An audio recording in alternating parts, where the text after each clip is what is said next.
Alright, so first figure natin, volume 6, Uso Hachi. So first figure natin, JLM Wanokuni volume 6, Uso Hachi or Usop simply. And as I mentioned, kasama to sa mga natin Mojo PH Collections. Shoutout po ulit sa inyo mga boss. Nalo tayo ng raffle sa kanila.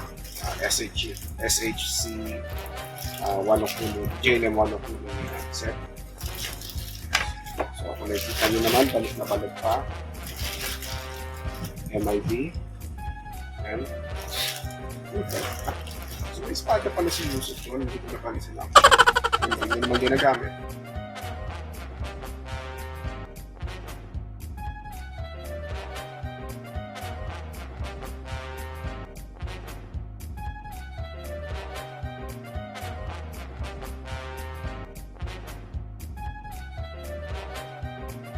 So, lesson learned, pag may mga ganito, huwag nyo itatapon tong part na to, tong round box. Kasi pag nilik nyo sa box, baga nakakatulong siyang i-maintain yung itsura ng espada. Yung, kumbaga na-avoid niyang mabend yung espada. Simply put it.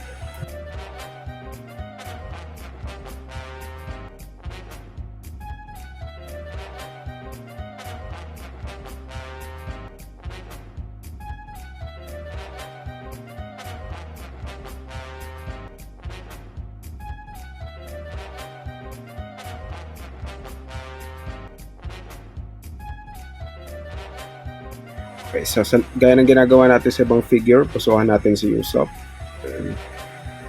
So hindi kita ang brief niya. May markings pa dun sa logo. Kita niyo. Pero yun lang. Hindi kita yung brief niya.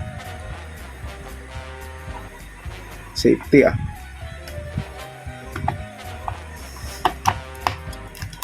And let's take a closer look kay Usopp.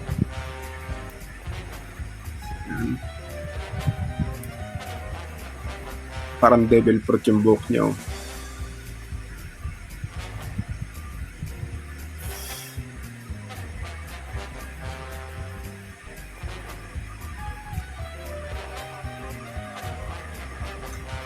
Details ng paa niya, may ugat-ugat pa.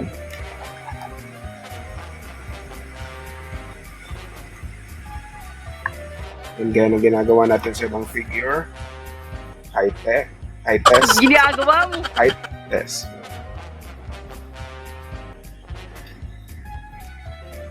So, si Usopp is about 7 1/4 in inches. In centimeter. So, medyo faded na yung ibang number. So, isang 17 or 18 and a half. Tama ba? Yeah, I think 18 and a half, 18.5 centimeters. Alright, so there you have it.